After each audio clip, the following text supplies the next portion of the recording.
I don't think many colleges had raft races as part of their homecoming festivities, but St. Thomas had a river right at its doorstep, and in 1965 the students, somebody figured, let's have a raft race, and it's one of just a host of zany, fun activities that all were connected to homecoming week.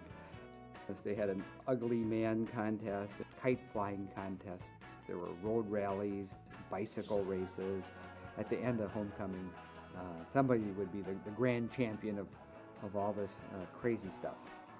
The raft race would start, it was pretty early in the morning, like around 9 o'clock.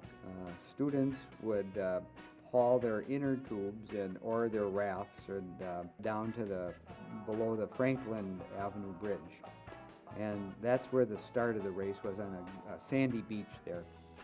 And they get everybody lined up and shoot off a starting gun, and then everybody would have this mad dash down to the inner tubes, and it would start with a big flurry and a lot of splashing and screaming and yelling, and at about 100 yards they started tiring out. They had to go in for the long slog down the river.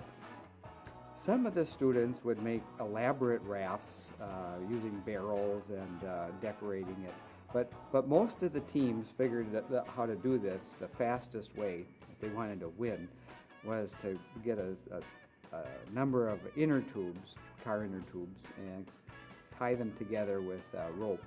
And then each team member would hop on one of this line of inner tubes, and they would use paddles or their arms to scoot down the river just as fast as they could. About a mile to a mile and a half downstream, down the Mississippi, to just before you would reach the Lake Street Bridge, where there was a landing there, where there's a boathouse. And that's it. The first one to touch the dock at the boathouse was the winner. Well, it all adds up to quite a memory. Any student crazy enough to jump into a cold river in November will never forget it. I know I won't.